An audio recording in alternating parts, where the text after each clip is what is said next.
Ce plateau, c'est Yannick Jadot, bonjour. Bonjour. Vous êtes député européen, Europe Écologie Les Verts, et pour vous interroger à mes côtés, donc l'évacuation de la ZAD depuis ce matin à Notre-Dame-des-Landes. Yannick Jadot, le gouvernement tient sa promesse d'évacuation des zadistes après la trêve hivernale.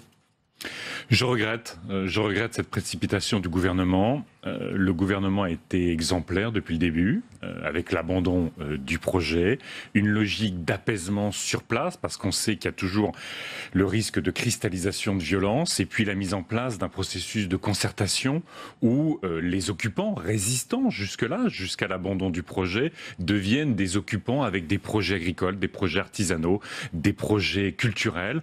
Il y a cette concertation qui est engagée, il y a des dépôts de projets, ça permet l'apaisement sur la zone, ça permet de penser la zone comme une nouvelle zone à la fois agricole, artisanale, culturelle et de protection de l'environnement. Maintenant, je l'ai toujours dit, il est normal qu'il y ait liberté totale de circulation sur la départementale.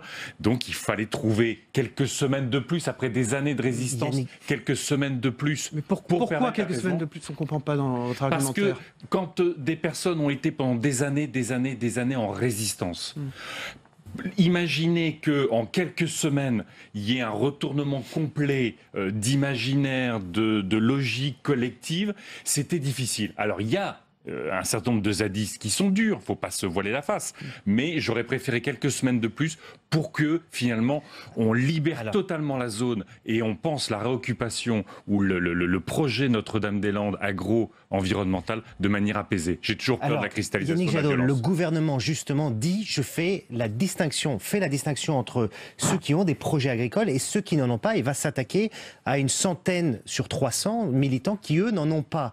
Donc ça va dans le sens de ce que vous dites. Sauf que dans la partie des zadistes qui, au fond, n'ont pas déposé de projet individuel, agricole ou artisanal ou environnemental, il y en a une partie qui veulent fonctionner de manière collective. Ils ne sont pas dans la violence, simplement ils considèrent que parce qu'ils ont vécu de manière collective pendant des années, ils aimeraient déposer un projet collectif. C'est ce qui est en discussion avec la préfète sur place. Yannick Donc je Jadot. le dis encore une fois, qu'il faut qu'il y ait liberté totale de circulation. On l'a dit, tous les résistants, ou la quasi-totalité des résistants à ce projet ont dit, une fois qu'il est abandonné, il est normal qu'il y ait liberté totale de circulation. Vous n'êtes pas déçu par ces militants que vous appelez ces résistants? J'ai regardé vos déclarations au moment où l'annonce a été faite de l'abandon du projet. Vous disiez, ils vont partir d'eux-mêmes.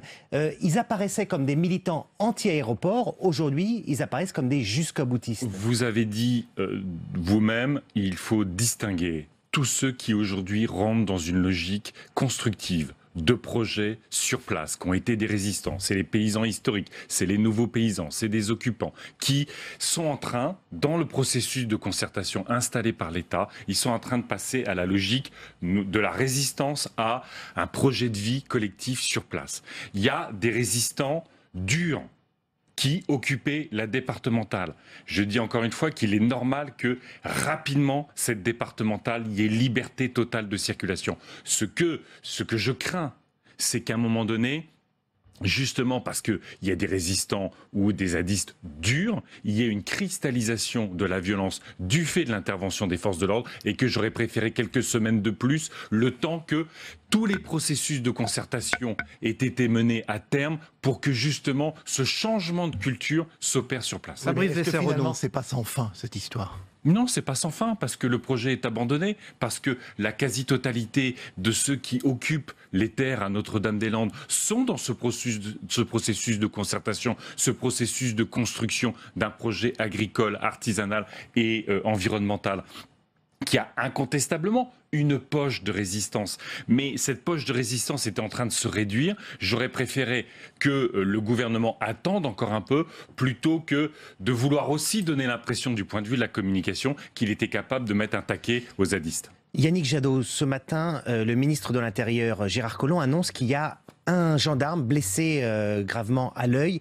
Est-ce que vous condamnez les violences? Mais bien sûr, bien sûr. De la part des zadistes. Mais on a toujours condamné toutes les violences. À chaque fois qu'il y avait une manifestation contre l'aéroport Mais vous les appelez les Notre-Dame-des-Landes. résistants.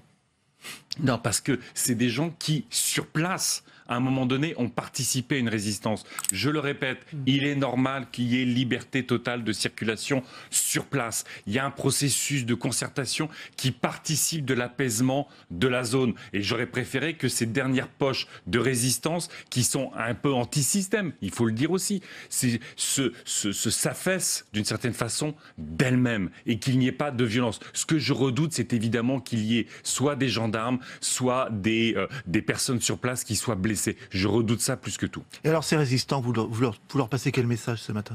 Ah ben, le message de l'apaisement, le message de l'absence de violence. Et encore une fois, il est légitime. Vous leur dites rendez-vous en fait.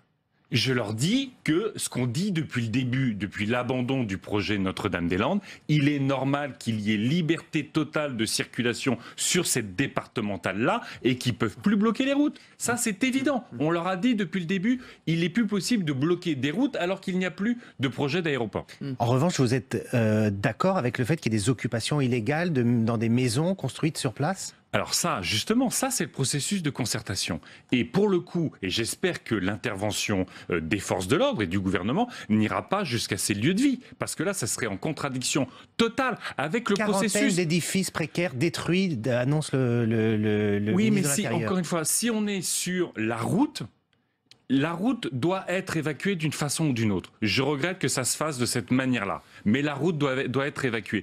Par contre, les lieux de vie ou dans le processus de concertation avec la représentante du gouvernement qui est la préfète et qui vise à rentrer dans un projet individuel et collectif d'aménagement de la zone ex-Notre-Dame-des-Landes, ex-aéroport Notre-Dame-des-Landes, dans ce cadre-là, il ne faut surtout pas y toucher, parce qu'à ce moment-là, il n'y a plus de processus de concertation apaisant et responsable. Bon, il y a un enjeu de fermeté, d'autorité de la part de l'État et du président de la République. Il avait averti d'ailleurs dès l'abandon du projet.